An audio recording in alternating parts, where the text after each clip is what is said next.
확인해봐야 알겠습니다만은 일단은 우리가 좀 의심을 살 만한 대목은 김상조 후보자의 부인과 학교와의 연관성, 모종의 연관성이 있는 게 아닌가라는 의혹을 계속 제기하는 거죠. 애당초에 채용돼 당시에도 좀 자격이 미달이었던 것이 아니냐. 그리고 기간은 지난데도 받아줬고 또 지금 재임용 심사라는 과정에서 또 앞서 우리가 이 CG를 컴퓨터 그래픽을 통해서 보여줬던 것처럼 자격이 안 되는 것처럼 보이는데 기준 미달인 것처럼 보이는데 만점을 받았던 거죠. 예. 심사위원은 결국은 학교에서 심사위원을 임명을 했을 것이고 그러한 심사위원이 이렇게 만점을 줄 수 있었던 방식에는 뭔가가 있었지 않겠느냐라는 의구심을 가질 수 있는 거고요.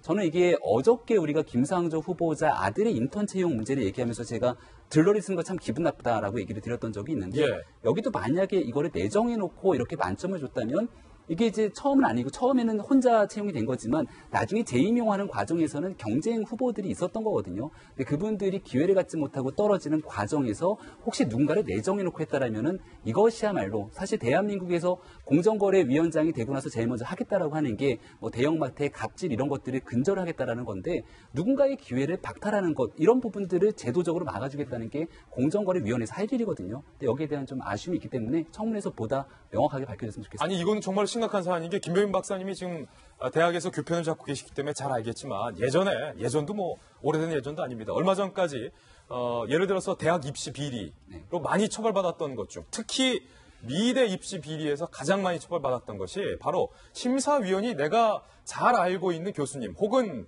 뭐 거액의 레슨비를 주고 모종의 관계를 받았던 교수님들이 심사위원으로 들어가서 다음과 같은 평가를 했다는 겁니다.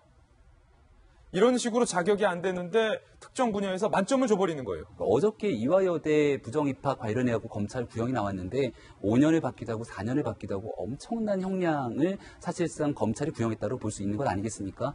여기에 대한 내용들은 그 대학의 입시 비리에 그 경중을 따질 정도로 준하게 비례하기는 좀 어려움이 있겠습니다만은 그래도 공립학교이다 보니까 여기에 대해서 보다 엄정하게 해야 되는 측면들이 존재하는 거고요. 공립학교에서 예산을 주는 부분들은 국민의 세금으로도 충당이 되는 내용이니만큼 이 내용에 대해서 좀 명확하게 후보자 해명이 필요한 것 같아요. 지금 그런데 일각에서 말입니다.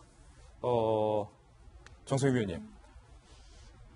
김상조 후보자 같은 경우에 청문회에서 야당이 벼르고 있고 지금 언론의 검증에서도 사실은 적절치 않다라는 의견이 대다수인데 국민 대다수가 이걸 공감하고 있는 분위기인데 청와대가 임명을 강행할 것이다라는 얘기가 지금 국회 정치권에서 맴돌고 있어요. 어저께 총리 인준이 끝나지 않았습니까? 아시겠지만 총리는 이제 청문회 인준이 통과가 안 되면은 대통령 마음대로 인준할 수 없지만 장관은 청문회에서 적격, 부적격 이제 의견은 국회의원들이 낼 수 있지만은 부적격 판결을 내도 열흘인가 그 기간을 지나면 대통령이 금방 임명할 수 있습니다. 대통령으로서는 이제 김상조 교수의 어떤 상징성을 많이 보면서 그 자리에 임명을 했는데 이렇게 드러나는 사건 사실 1일 1건이죠. 하루에 한 건씩 드러나는 사건 자체가 하나하나가 그렇게 큰 비리라고 볼 수 없는데 합쳐놓으니까 전체적으로 이게 진보 경제학자로서 공정 거래를 감시할 수 있는 그런 자리에 적절하냐 하는 의문이 생기는 건데 이제 총리가 통과됐으니까 자신감을 가지고서 이제 정면 돌파를 해보겠다는 생각을 가질 수 있는데요.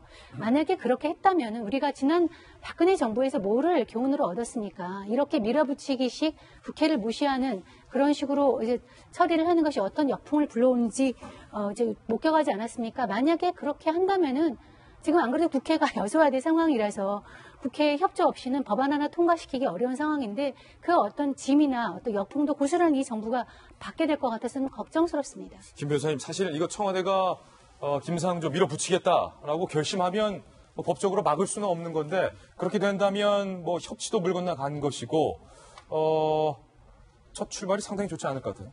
이 부분 굉장히 안타깝습니다. 근데 각자의 직업 윤리라는 것이 있거든요. 예. 하지 말아야 될 최소한의 한도라는 것이 분명히 있습니다. 그게 바로 교수가 논문을 표절하면 안 되는 거죠. 마치 스포츠 선수가 승부 조작하면 안 되고 판사가 자신의 양심에 반한 판결을 내리면 안 되는 것과 마찬가지로 가장 최소한 지켜야 될 그냥 마지노선이 무너진 상황이에요. 저는 사실 어제까지만 해도 교수는 원래 이제 이상과 목표를 설정하는 그런 직업이고 또 이제 현실에 이제 있어서의 이제 본인의 그 주관과 맞지 않는 부분을 대승적 차원에서 어떻게 넘겨볼 수 있다라는 생각을 가졌고, 강경화 후보와 김상조 후보 중에 정치적인 딜로 한 명을 포기된다면 전 강경화 버리고 김성정 택해야 된다, 이런 입장이었는데, 예. 김상조, 저는 다른, 의혹들이 자잘자잘하고 다 합쳐보니까 좀 문제가 있다라는 정성희 위원님의 말에 동의할 수 없는 게 저 논문 재활용은 용서가 안 되는 문제입니다. 아, 하나만 봐도 용서가 안 되네. 예, 그러니까 저것이 가장 결정적인 부분을 건드렸다는 거죠. 그래서 저거는 김상조가 지금 위원장으로 거론되고 있는 이유가 뭡니까? 그 학자로서의 어떤 그 위상을 보고 지금 위원장으로 거론이 되고 있는 건데 본문이 그러니까 논문을 재활용하고 이제 그 사실을 이제 숨겼다는 거 이것 자체는 굉장히 용서하기 힘든 일이죠. 청와대가 임명을 강요해서는 안 된다라는 얘기도 지금 현재 나오고 있는 그런 상황입니다. 김상조 후보자가 추가적으로 강연을 하고도 강연에서 받은 소득을 신고하는 과정에서 앞전에 뭐 보고 누락이라는 얘기도 들었지만 신고를 누락했다라는 의혹도 오늘 추가적으로 제기가 됐습니다. 여러 건이 있습니다. 이에 대한 해명 김상조 후보자 측에서 이렇게 말했습니다.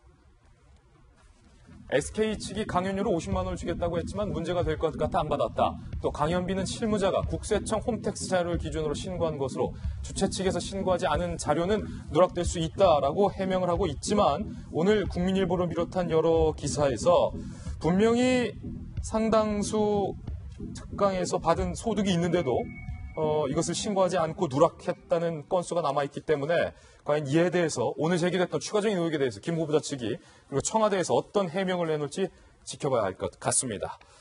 춘추관 뉴스 함께하고 있습니다. 이번에 세 번째 춘추관 뉴스 공개합니다.